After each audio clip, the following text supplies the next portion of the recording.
오늘은 이제 6월 달을 마무리하는 한 주입니다. 특별히 온 세대 예배로 우리 짝수달의 온 세대 예배로 우리 드리게 되죠. 그래서 우리 자녀부터 시작해서 우리 어르신의 일까지 3대가 모여서 함께 예배하는 날입니다. 얼마나 좋은지 몰라요. 그래서 오늘 앞뒤좌우로 인사를 하면서 축복하겠습니다. 오늘은 예수님의 이름으로 사랑합니다, 축복합니다 이렇게 인사하겠습니다. 예수님의 이름으로 사랑합니다, 축복합니다. 잘하셨습니다. 예수님의 사랑하고 축복합니다. 잘하셨어요. 감사합니다. 우리가 이렇게 웃고 지내는 것이 얼마나 행복한 일인지 모릅니다. 오늘 본문 말씀을 통해서 용서와 화해를 이루는 사람이란 제목으로 은혜를 나누려고 합니다. 여러분들에게 질문 하나 하겠습니다. 여러분들이 잘 알고 있는 일반 상식적인 질문인데요. 올림픽 경기는 몇 년마다 열리는 경기일까요? 3년? 4년입니다. 왜 4년입니까? 그렇게 정해서 4년인 거예요. 뭐 다른 이유는 없어요. 그렇게 정했습니다. 그렇습니다. 올림픽은 4년마다 개최되는 운동선수의 축제요. 세계인의 이 축제라고 말할 수 있습니다. 그래서 세계 최고의 운동선수들이 이 자신들의 기량과 그리고 국위 선양을 위해서 열심히 준비해 선의의 경쟁을 하는 그런 경기가 올림픽입니다. 이 올림픽 경기에서 금메달, 은메달, 동메달이 있는데요. 여러분들 동메달 따기 쉽습니까? 은메달은 더 어렵겠죠. 그리고 금메달은요 너무나 어렵습니다. 왜냐하면 이 올림픽 경기라는 자체가 최고의 선수들만 구별해서 선별되어서 나오는 것이기 때문에 그렇습니다. 먼저 여러분들 올림픽에 나가기 위해선 그 자국민들 가운데 운동선수들을 이 경기 종목마다 추리지 않습니까? 그래서 국가 대표를 선출하기 위해서 계속적으로 시합을 하고 테스트를 해요. 그래서 최종 선발되어진 최고의 기량을 가진 선수들을 바로 이처럼 올림픽 경기 국가대표로 내보내는 것이에요. 자, 그런 국가대표들이 모여서 같이 경쟁을 하는 그 경기가 올림픽이란 말입니다. 아직 저거 나올 때가 아닌데요. 자, 저거 나올 때가 아닌데요. 뭐 이미 나왔으니까 뭐 괜찮습니다. 예. 그래서 모든 사람들이 다 나와서 경쟁을 펼치는데 1등들만 나오니까 그래서 금메달 따기도 어려운 것이죠. 자, 그러면 이 메달을 딴다는 것이 너무나 이제 어려운 일이라는 사실입니다. 자, 그런데 이 국가대표가 되었어도 무조건 올림픽에 또한 출전할 수 있는 것도 아니라는 걸 아십니까? 여러분 국가대표인데 왜 올림픽에 출전할 수 없어요? 여러분들 나라가 출전하지 않으면 올림픽에 나갈 수 없다라는 말이에요. 지난 1980년도에 러시아 모스크바 올림픽이 있었어요. 근데 이 구소련이라고 불리던 이 러시아가 이 아프가니스탄을 그때 침공해서 전쟁을 일으켰습니다. 그때 이 민주 진영에 있던 이 미국을 비롯해서 서방 국가들이 대거 불참해버렸어요. 아니 이렇게 올림픽 경기를 주최하고서 전쟁을 일으킨 나에 어떻게 우리가 무엇을 믿고 올림픽에 참석할 수 있겠느냐 이런 것이죠. 정당한 사유로 해서 대부분의 나라가 이 러시아, 이 모스크바 올림픽 때 참석하지 않았어요. 공교롭게도요. 1984년이 미국 LA, 로스앤젤레스 올림픽이었다는 거예요. 자, 그렇다면 이제 이 주거니 받거니 하는 경쟁 속에서 자, 미국이 주관할 때 러시아 사람들이 이 올림픽에 참석을 했을까요? 안 했을까요? 안 했겠지요. 그래서 러시아를 주축으로 해서 이 동방의 공산 진영에 있던 나라들이 대거 참석하지 않았다라는 거예요. 그래서 이 모스크바 올림픽 때부터 이 미국의 로스앤젤레스 올림픽까지 반쪽짜리 올림픽이 된 거예요. 자, 그래서 8년이란 시간이 그냥 지나가고 말았던 거예요. 그렇다면 지금 8년 동안 열심히 준비했던 이 국가대표 선수들은 아무리 열심히 준비했어도 참석할 수 없었다라는 것이죠. 선수만 잘해서는 올림픽에 출전할 수 없었단 말입니다. 그리고 나서 1988년 이때 무슨 올림픽입니까? 띄워주세요. 자, 서울 올림픽이 열리게 됐어요. 대망의 서울 올림픽.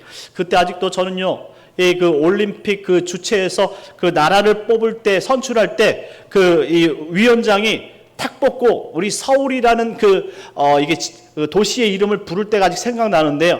서울 이렇게 하더라고요. 그래서 서울 올림픽이 개최되게 되었단 말입니다. 자, 이처럼 이 서울 올림픽이 개최됨으로 말미암아 이 과거의 자유진영과 공산진영이 서로 다투다가 서로가 참석하지 않은 지 벌써 8년이 됐어요. 8년이 이제 넘어서 이제 1988년에 서울 올림픽이 되었는데, 그러면 이 공산진영의 사람들이 참석을 했을까요? 안 했을까요? 그렇습니다. 바로 이 화합의 올림픽이 되게 하기 위해서 이 공산진영의 이 나라들도 이 서울 올림픽에 대거 참석하게 된 거예요. 그래서 모든 국가가 참석하는 화해의 올림픽이 되었다라고 소개합니다. 자, 그렇다면 이와 같이 이 서로가 냉전함에 불참했던 올림픽이 이제 서울 올림픽을 통해서 모두가 화합의 올림픽이 된 거예요. 그러면 여러분들 자신이 여태까지 준비했던 이 국가 대표들이 나와서 얼마나 자신의 기량을 뽐내겠느냐 이 말입니다. 자신의 기량을 뽐내는 것이 바로 국가국이 선양이 된다는 사실을 알 수 있는 거예요. 그래서 우리 1988년 때 서울 올림픽 공식 올림픽 주제가가 뭔지 아십니까? 손에 손잡고. 손에 손잡고. 왜 hand-in-hand 손에 손잡고라고 했을까요? 앞전에 8년 동안 공산진영과 민주자유진영이 나뉘어져서 정말로 함께 해야 되는 이 올림픽 경기를 나눌 수 없었으니 이 올림픽, 서울 올림픽을 통해서 서로가 손잡고 마음을 같이 하나를 이루는 화해의 장이 되자 이렇게 선언한 것입니다. 그래서 이 이후로 이 세계 열방의 화합의 축제가 바로 서울 올림픽이 되었다라는 말씀입니다. 자, 그렇다면 하나님과 우리 인간들이 화합하고 용서할 수 있는 장소는 어딜까요? 세상의 모든 사람들이 올림픽을 통해서 화해장을 열었다면, 자, 하나님과 인간이 이 무엇인가를 통해서 화해를 이룰 수 있는 장소가 어디겠느냐 이 말입니다. 예? 자, 따라서 해보겠습니다. 교회.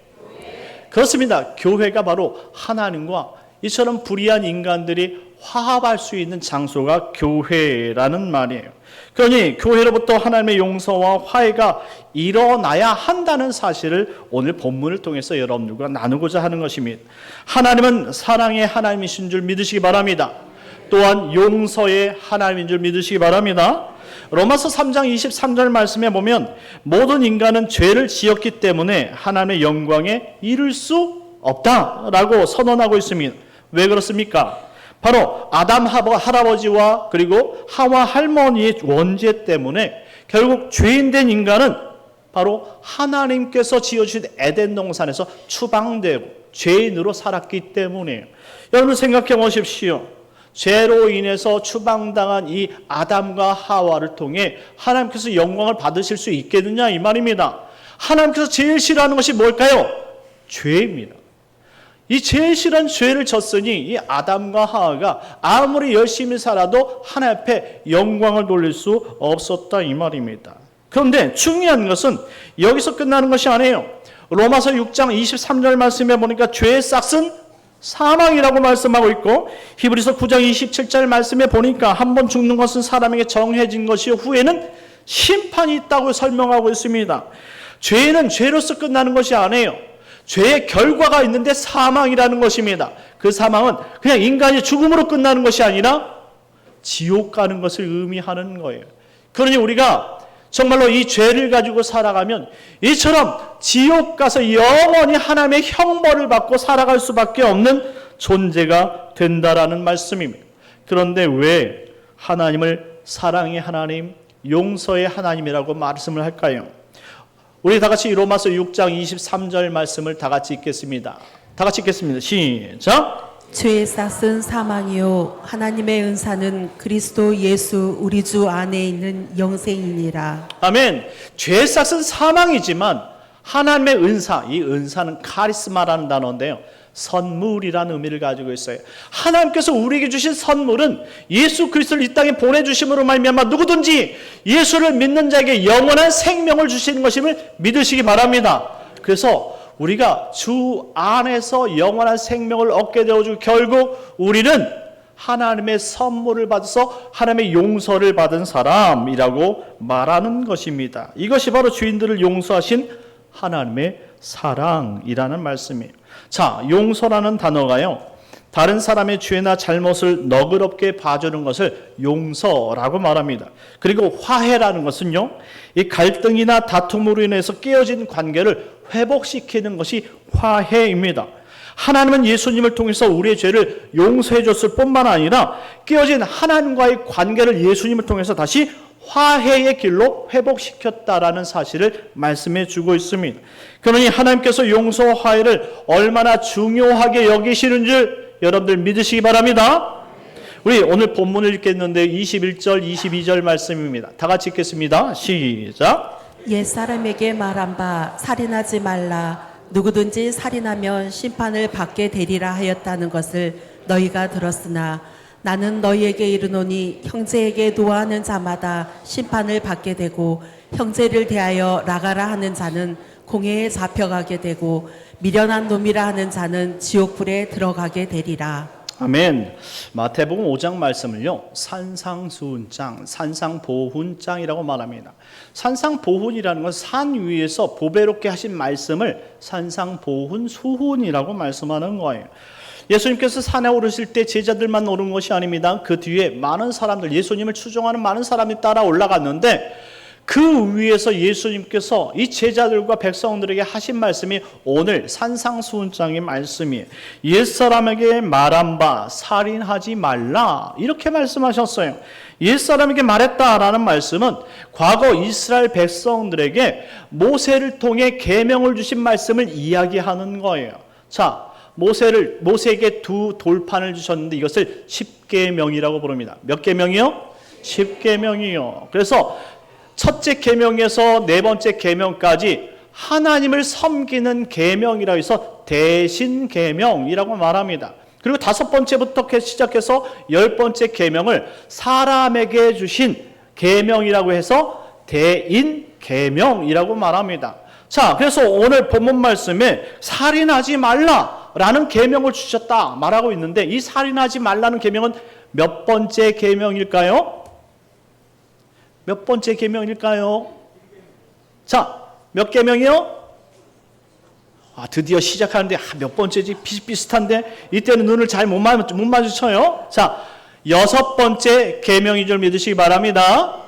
자, 대인 계명 가운데 첫 번째, 다섯 번째는 내 부모를 공경하라 라고 말씀하시면서 여섯 번째 살인하지 말라라고 이어서 말씀하셨어요. 그러니 부모를 공경하는 것과 살인하지 말라는 너무나 중요한 말씀이다 라는 거예요. 자, 왜 여섯 번째 계명으로 살인하지 말라라고 말씀하셨을까요?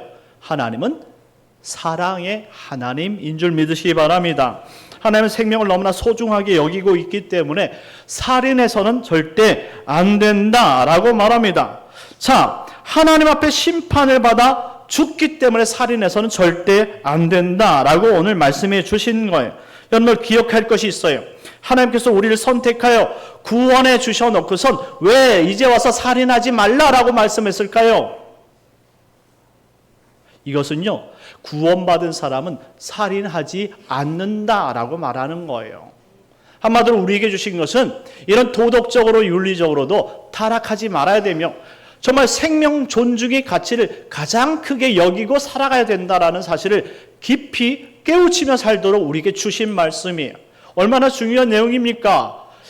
하나님은 우리가 누구를 피해주고 살인하는 것을 너무나 싫어하셔요. 왜? 하나님은 생명을 살리시는 분이지 죽이시는 분이 아니기 때문입니다. 그럼에도 불구하고 우리가 예수를 믿는다고 하면서 살인한다면 그 사람은 예수 믿는 것 아닌 것이죠. 예수를 허투루 믿는 거예요. 잘못 믿는 거예요. 여러분들, 그러니까 우리가 주님을 믿는다 말하면 하나님께서 우리에게 말씀하신 이 계명들을 지켜야 하는 줄 믿으시기 바랍니다. 자, 그런데 이 살인하지 말라는 단지 생명을 죽이는 것을 뜻하지 않아요. 오늘 예수님이 말씀하신 것을 잘 생각해 보십시오. 22절 말씀에 이렇게 기록하셨어요. 나는 너에게 이르노니 형제에게 노하는 자마다, 이 노하다라는 말씀이 분노하다라는 말입니다. 그 분노하는 자도 살인하는 것과 같다라고 말씀하는 것이고 형제를 대하여 라가라 하는 자. 이 라가가 뭡니까? 라가는요, 바보, 멍청이 이런 의미를 가지고 있어요. 구약 성경에는 나발이라는 뜻을 가지고 있는데요. 이 바보, 멍청이라고 유혹하는 것만으로도 살인하는 것이다 라고 설명하고 있습니다. 여기서 끝나지 않습니다. 그리고 나서 미련한 놈이다 라고 욕하고 추궁하는 것조차도 살인하는 것과 같다라고 말하고 있습니다. 우리가 생명을 빼앗는 것은 단지 육신의 생명을 빼앗는 것이 아니라 그 사람의 영혼의 생명을 빼앗는 것까지도 살인이라고 예수님께서 설명해 주신 거예요. 그러니 얼마나 예수님께서 말씀하신 이 살인하지 말라는 6번째 계명이 그 속의 깊이가 깊고 넓냐 이 말입니다. 우리가 예수님을 믿습니다.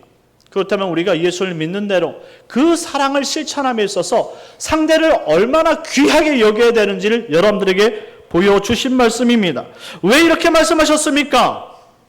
하나님께서 우리를 사랑하실 때 그의 아들 독생자 예수까지도 죽여서 사랑했다 이 말입니다.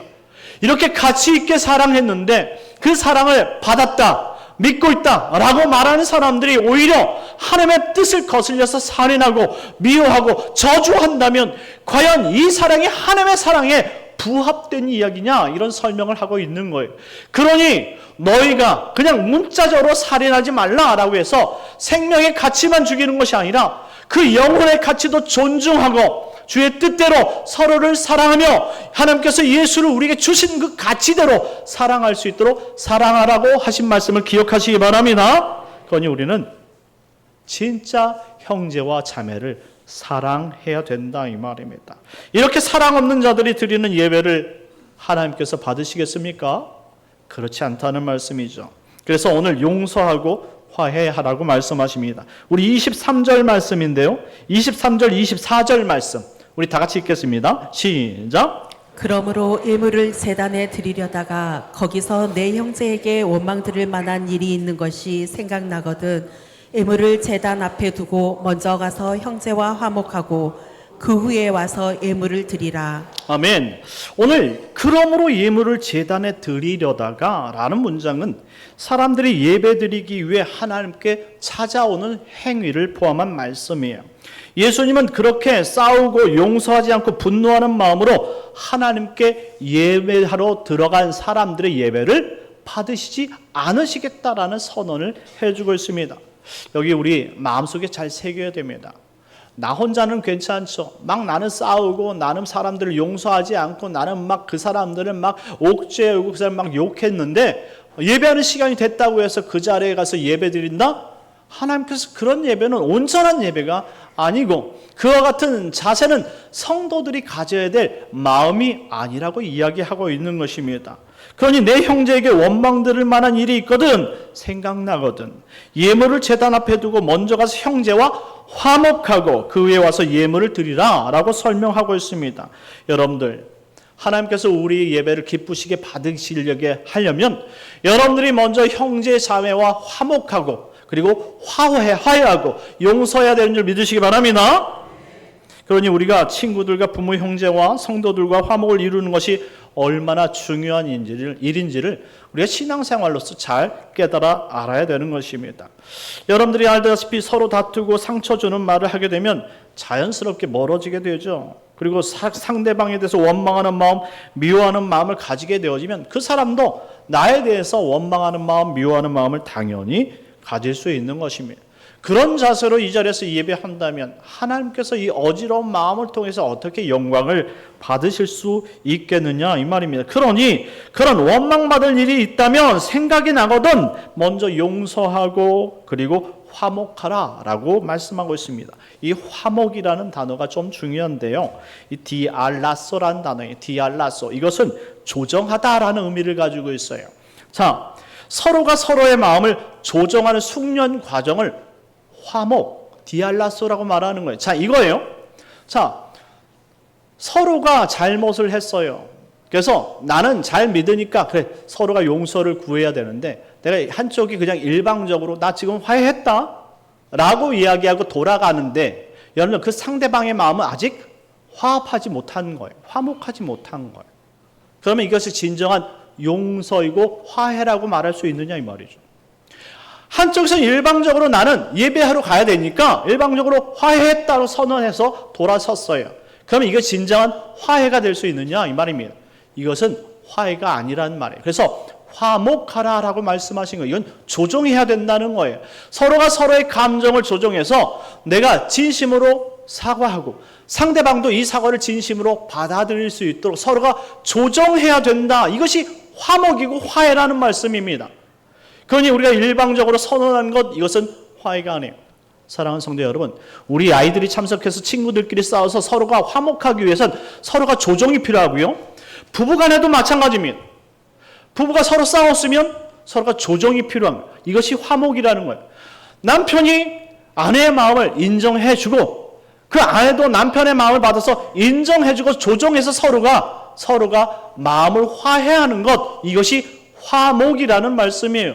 그러니 우리는 일방적으로 선언하는 화목을 하나님께서는 원하지 않고 서로가 화목하고 화해한 마음으로 하나님 앞에 예배 드릴 때에 이것이 진짜 화해다라고 말씀한 거예요. 이런 화해를 이루기까지 하나님께서 우리에게 누구를 주셨다고요? 예수님을 주신 거예요. 그러므로 말미암아 일방적이지만 서로가 예수님을 통해서 화해할 수 있도록 하나님께서 만들어 주셨다고요. 이런 극치의 하나님의 사랑과 그 용서를 이해한다면 우리도 신앙생활하다가 이루어질 수 있는 모든 여러 가지 싸움들과 일들 가운데 예수님의 사랑으로 다 화해하고 화목할 수 있어야 된다라는 말이에요. 하나님 우리에게 아들까지 주셔서 화목하게 하셨는데 우리가 뭐라고요? 하나님께서 말씀하시면 그 말씀대로 순종하는 것이 진짜 화해이고 화목인 줄 믿으시기 바랍니다. 그러니 아직까지 응어리진 마음을 가지고 계신 부부가 있습니까? 성도들 가운데 아직 응어리진 것이 풀리지 않은 그런 성도님들이 있습니까? 친구들 간에 아직도 응어리진 것을 풀지 않고 그대로 쌓아두고 그렇게 살다가 뭐 죽지 뭐 이렇게 생각하는 분들이 계시냐 이 말입니다. 하나님은 묵혀두는 것이 아니라 지금 서로가 용서하고 화해하라고 말씀하시는 줄 믿으시기 바랍니다. 화해하십시오. 그것이 하나님께서 예배를 받으신 예배자의 자세이고 그것을 통해서 하나님은 영광을 받는 줄 믿으시기 바랍니다.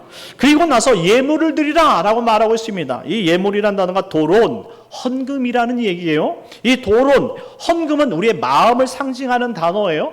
한마디로 진정된 마음으로 하나님 앞에 예배할 때에 그것이 예배가 참된 예배가 아니겠느냐라고 말합니다. 그래서 예배자는 이웃과 화목하고 하나님께 자신의 마음을 드릴 때 그것이 예배다라고 선언하는 것입니다. 또한 예수님 우리가 하나님과 급히 사화해야 된다고 이야기합니다. 사화해야 된다.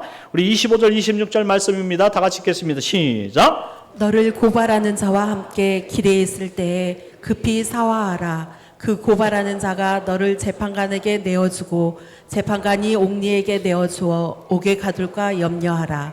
진실로 내게 이르노니 내가 한 푼이라도 남김이 없이 다 갚기 전에는 결코 거기서 나오지 못하리라. 아멘. 자, 이는 곧 우리가 당할 심판에 관한 이야기를 예수님께서 예화로 풀어주신 거예요. 어떤 사람이 곧 심판당할 상황에 처해 있어요. 그런데 심판장에 가서 재판장이 땅땅땅 세 번 이 재판이 봉을 두드리면 그 죄는 그냥 심판의 죄로 그냥 처분이 되는 거예요. 그러니까 그 심판받기 전에 시간이 조금이라도 있을 때 너를 고발한 자와 화해하라 이런 의미를 가지고 있죠. 이건 참 중요한 얘기예요. 여러분들 아시다시피 이 화해라는 것은요, 그 죄를 다 해결하는 것을 의미하는 거예요. 자, 우리가 누군가에게 잘못한 일이 있다면 그 잘못한 하나까지도 심판하시는 분이 심판관이라는 분이에요. 근데 그 심판관이 정말로 심판을 하시기 전에 우리 잘못을 낱낱이 고백하고 그리고 화해하기 전에는 이 죄가 해결되지 않는다 이 말입니다. 그래서 26절 말씀에 진실로 내게 이르노니 한 푼이라도 남김없이 다 갚기 전엔 결코 용서받을 수 없다 이렇게 설명합니다. 이 한 푼이라는 단어가요, 고드란트인데요. 고드란트는요, 가장 작은 단위의 돌이에요. 자, 이 고드란트는요, 얼마 정도 되냐면 지금 우리나라로 따지면 약 1,000원의 가치요. 이 1,000원의 가치까지 빚진 자에게 다 돌려주지 않으면 그 빌린 돈의 값은 치르지 않은 것이다라는 설명을 해주는 거예요. 죄가 그렇다라는 거예요. 우리의 작은 것 하나하나까지도 용서받기 위해서는 그것 하나도 용서를 구해야 되는 것이 지금 이 상황이라는 거예요. 그런데 그것도 모르고 지금 심판관 앞에 끌려가면서까지도 회개할 수 없다면 너는 너의 심판을 받는다 이 말이에요. 지금 급한 상황이 있는데 왜 회개하지 않느냐, 이런 설명을 예수님께서 하시는 것이죠. 그렇습니다. 우리는 죄를 가지고 천국에 들어갈 수 있는 존재가 아니에요. 천국은 죄 없는 사람들이 가는 곳인 줄 믿으시기 바랍니다. 그런 곳에 우리가 천국을 갈 수 있으려면 우리 죄 홀이라도, 한마디로 여기에는 작은 한 푼이라도 다 갚아내야지만 우리가 천국에 들어갈 수 있다 이 말입니다. 그런데 우리가 어떻게 천국에 들어갈 수 있는 그러한 용기를 얻고 그리고 대가를 지불했습니까? 이것은 우리가 대가를 지불하는 것이 아니라 하나님께서 예수님을 우리가 죄를 진 것보다 더 크신 사랑과 생명을 가진 그 전능하신 하나님 죽임으로 말미암아 우리 죄를 다 치러주셨다라는 말이에요. 이와 같이 예수님을 믿지 않고 예수님을 따르지 않으면 결코 하나도 갚을 수 없는 것이 너희들이다 라고 선언을 하신 말씀이 오늘 본문이에요. 예수님께서는 이와 같은 말씀을 하시면서 아직도 예수님을 받아들일 수 없는, 믿음이 없는 사람들에게 지금 회개해야 된다는 사실에 대해서, 그리고 죄의 대가가 너무나 크다는 사실에 대해서 지금 책망하고 있는 그 깨달음의 말씀이라는 것이죠. 사랑하는 성도 여러분, 우리의 죄를 가지고는 천국에 들어갈 수 없지만 우리 죄보다 더 큰 사랑과 생명의 값을 지불하신 그 예수 그리스도를 믿음으로 말미암아 우리는 천국에 들어가는 자격을 얻게 된 줄 믿으시기 바랍니다. 우리가 그런 사람이에요. 그런데 지금도 예수님을 부인하고 예수님께서 그와 같이 삶을 보이시고 말씀하셨는데 그것을 따르지 않는다면 진정 우리가 예수님을 믿는 사람이냐라고 되묻고 있는 말씀이라는 것이죠. 그러니 우리는 지금 오늘 우리가 온 세대 예배를 맞이해서 우리 용서와 화해의 사람인데요. 우리가 진짜 정말로 하나님께서 우리에게 보여주신 그 하나님의 사랑으로 용서받은 그 용서로 이웃을 용서하고 있고 화해하면서 살고 있느냐 돌아보라는 말씀이죠. 여러분들과 화해하지 못한 사람들과 지금 그 용서와 화해를 이루고 있습니까? 그러니 이것을 반드시 이루어야 된다는 말씀이에요.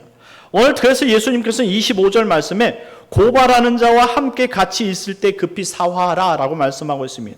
이 고발하는 자가 안티디코스라는 단어인데요. 누군지 아십니까? 예수님이에요.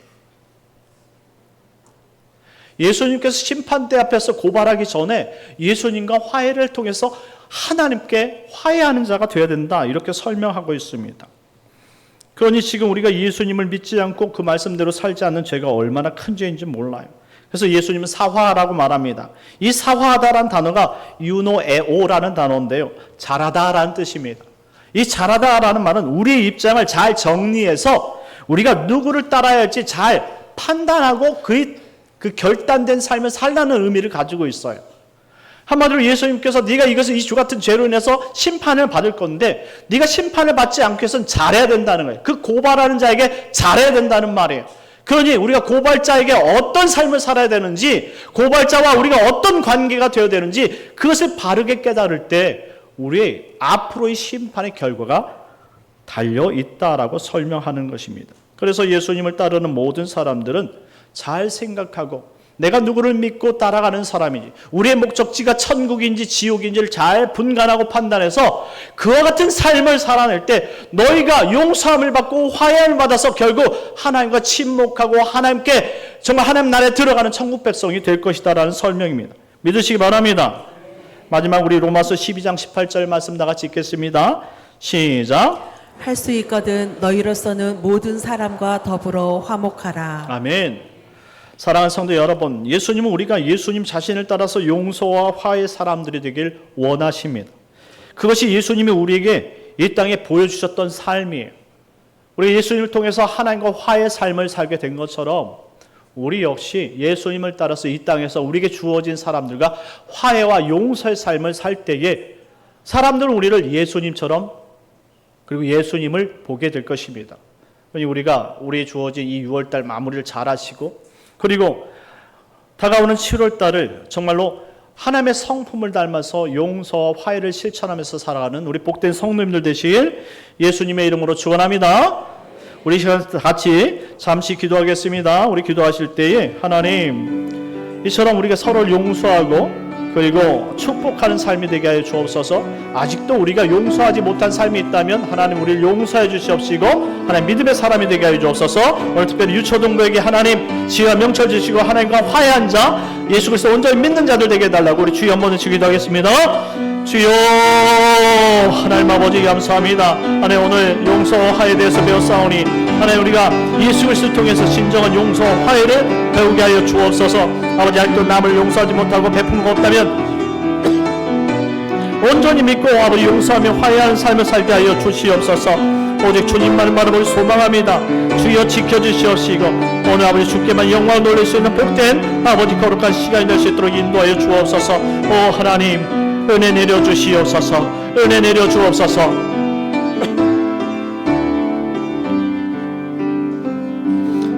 유초등부 아이들은 올려보내주세요. 단위로요. 참 좋으신 하나님 은혜를 감사합니다. 하나님, 오늘 우리의 용서와 화해를 하는 사람들임을 기억하게 하시고 우리가 하나님 아버지 아직도 우리가 남들을 미워하고 용서하지 못했다면 이 시간 예수 그리스도의 사랑과 그 의로 하나님 아버지 그 은혜로 하나님 용서하면서 살게 하여 주옵소서. 하나님 앞에 화해하는 자로서 주께 더 아버지 떳떳하고 아름다운 성도의 삶을 살아갈 수 있는 복된 성도들이 되게 하여 주옵소서. 예수님의 이름으로 기도드리옵나이다. 아멘.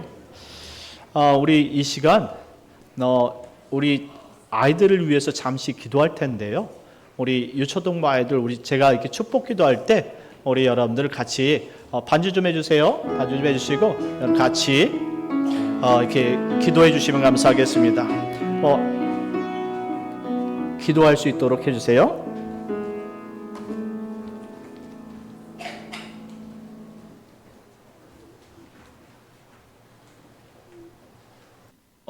오늘 이 시간은요 우리 아이들을 위해서 축복 기도하는 시간을 갖도록 하겠습니다. 우리 다 같이 제가 기도할 때 같이 눈을 감고 기도하겠습니다. 하나님 아버지 감사합니다. 오늘 우리 김가온 학생이 하나님 예수 안에서 아버지 예수를 온전히 믿고 아버지 예수님처럼 용서와 화해의 사람이 되게 하여 주시옵소서. 하나님 아버지 은혜를 베풀어 주셔서 오늘 정찬혁 아버지 우리 어린이가 예수를 온전히 믿고 화해의 사람 용서의 사람이 되어 주께 영광이 되게 하여 주시옵소서. 하나님 우리 박세아가 하나님 아버지 온전히 예수 그리스도를 통해서 용서의 사람 화해의 사람이 되어 하나님께 더욱 영광이 될 수 있도록 지혜와 명철 주시옵소서. 하나님 아버지 우리 조요한 어린이가 하나님 앞에 아버지 더 용서와 아버지 화해의 사람이 되어서 주님께 더욱더 영광이 되게 하여 주옵소서. 하나님 우리 서한결에게 하나님 지혜와 명철 주시고 용서와 화해의 사람이 될 수 있도록 은총의 은총을 허락하여 주시옵소서. 하나님 우리 강시원 학생에게 하나님 예수 그리스도의 참된 사람과 그 은혜로 화해의 사람 용서의 사람이 되게 하여 주시옵소서. 하나님 아버지 우리 박주아에게 하나님 은혜와 명철을 주시옵시고 하나님 용서와 화해의 사람이 되어 하나님께 더욱더 영광이 되게 하여 주시옵소서. 하나님 아버지 우리 김정원 학생에게 아버지 어린에게 은혜를 베풀어 주시고 하나님 예수 그리스도의 사랑하라 더욱더 용서와 화해의 사람이 되게 하여 주시옵소서.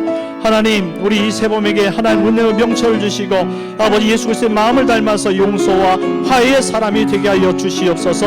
하나님 우리 예범이에게 하나님 지혜의 명철 주시고 아버지 예수 그리스도의 사랑을 담아 하나님 용서와 화해의 사람이 되게 하여 주옵소서. 하나님 우리 강혜원에게 은혜를 베풀어 주셔서 하나님 지혜와 명철 받고 예수 그리스도의 사랑으로 화해와 용서의 사람이 되게 하여 주시옵소서.